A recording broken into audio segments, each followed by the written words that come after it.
If you're driving 80 miles per hour, how long does it take for you to go 80 miles? Like 2 hours? You're going 80 miles an hour? Yeah. Yeah. Hour and a half. Oh, Jesus. Well, if you're going 80 miles an hour, But it's gonna take how more long does than it an take hour you and to a get to 80? half. Oh, you're right. It takes you you have to Yeah, so build up speed. like 2 hours. like an hour 45. Alright. Is that right? Can we get the money? I think that was right. Got him!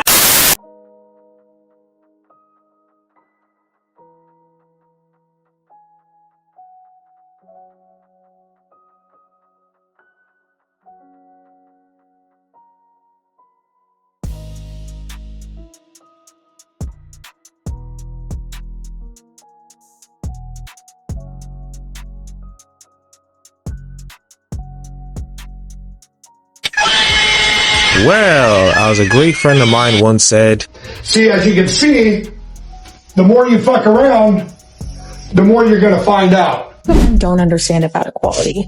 You think equality means splitting the bill. Women live in a society where equality has never existed in the first place. Women still only make 80% of what a man makes for the same full-time job. So when you ask for a 50-50 date, know that her 50% costs more of her income than it does yours. Second of all, women pay more just to exist in the dating world, about $400 a month just on grooming and beauty. And that's not because they want to spend more, it's because they're held to the beauty standards that men built and judged them by. Not only that, women carry safety risk too. They are 2 to 3 times more likely to experience violence from a date. Men love to talk about equality, but not the part where you have to send your locations to your friends and carry safety weapons in your purse just to go to dinner with you. Here's the irony. Men only remember the word equality when it benefits them financially. Not when it comes to wages, not when it comes to safety, not when it comes to emotional workload, not when it comes to the cost of beauty, not when it comes to the social scrutiny women face on a daily basis, but suddenly you want equality when the bill hits the table. Equality isn't identical treatment. Equality is balanced responsibility. And until society becomes statistically equal, you cannot cherry pick equality only in moments where it allows you to contribute less. So yes, my husband pays all the bills, and yes, I think that's the bare minimum. now listen guys, we are living in an era where absolute delusion is celebrated as profound wisdom. Guys, take a look here. Like, you have this woman who is trying to redefine equality into entitlement by complaining about a completely imaginary head start. Are you for real? Guys, listen. The game of life doesn't care about your feelings. It cares about metrics, choices, and of course, accountability. So this lady here, she brings up this infamous wage gap nonsense. And guys, you need to understand this. More often than not, we have debunked this whole wage gap delusion. Because for real, the problem that we have is not a wage gap issue. It is an earnings gap.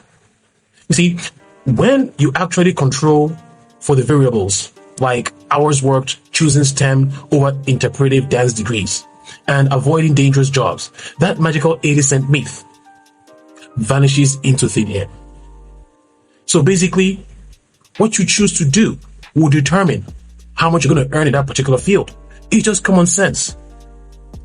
And thus, the whole thing, the whole imaginary gap drops down to literally a penny or two. But facts don't matter to this radical feminist agenda because victimhood is their favorite currency when it comes to things like this. And guys, don't even get me started on the whole pink tax. Because nobody is holding a gun to your head, forcing you to buy the sparkling pink razor that costs $2 more. It is your own freaking choice to make. That is basically consumer choice playing out here. Here you have privileged middle-class women complaining about systemic oppression while demanding that men out-earn them, foot the bill, and subsidize their own lifestyle. Make this make sense. Guys, they want equal pay, but traditional treatment when the check arrives. And if you ask me, the math simply is not mathing. If you want 50-50 equality across board, then girls, you need to open up your purse when the waiter brings the tab.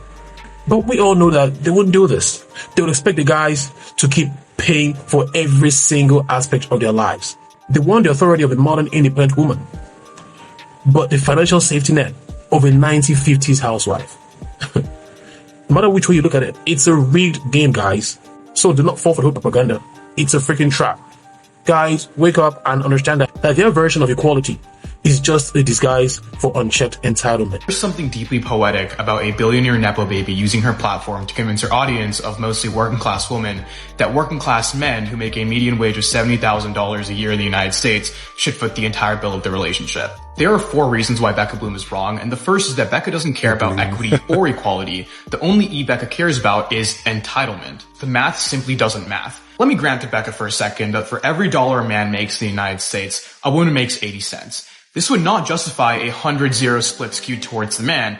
This would justify a split that is rated to the inequality that's caused by this gender split. Meaning that under the definition of equity, for every dollar of the bill that the man foots, the woman would foot 80 cents. That is true, number actually. 3 has to do with That is very true. The reason why it's reason number 3 and not number 1, even though it's the most important reason to consider, is because statistical literacy is dying. Most people who have this conversation on the gender wage gap, Becca Bloom included, have no idea what the difference between correlation and causation is. And this is despite the fact that if you take an introductory level statistics class in high school or in college, the first thing you'll learn is this core distinction. Just because for every dollar a man makes, a woman makes 80 cents, doesn't mean that gender specifically is the reason why that 20-cent schism exists.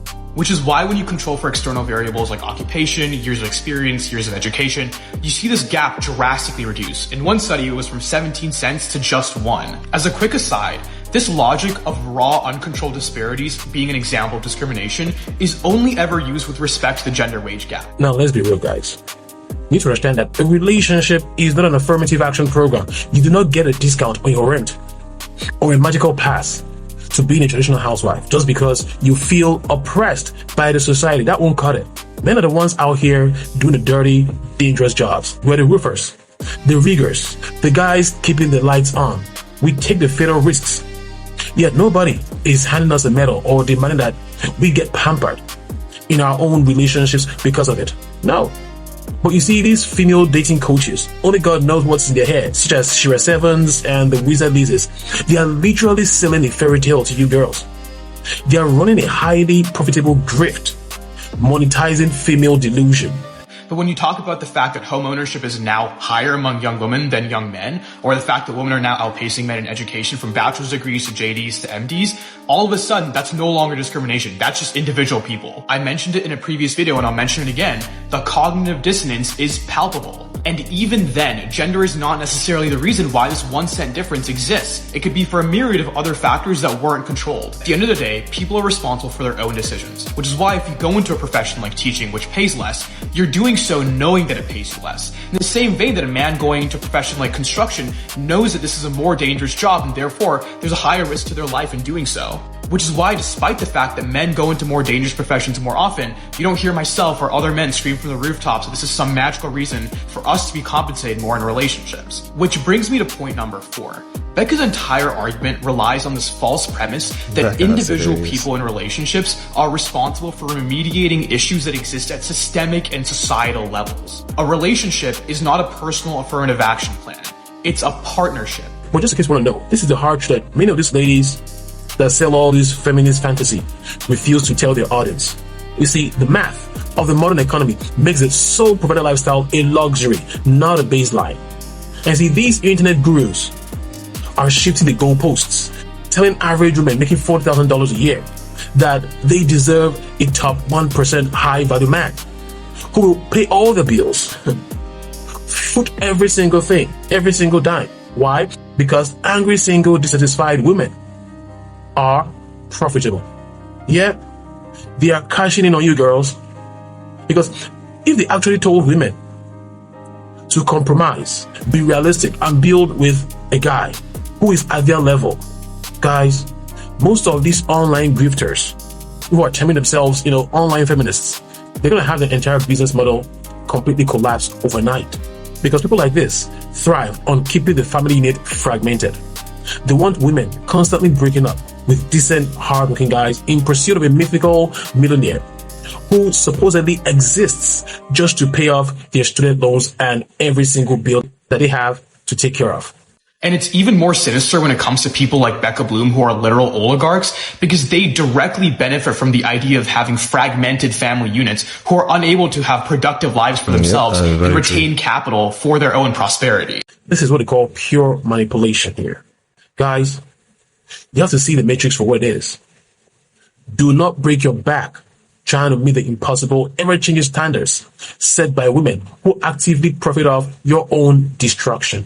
Now, guys, don't forget to like, subscribe, and hit the notification bell because, guys, we're just getting started on the wild side of the internet.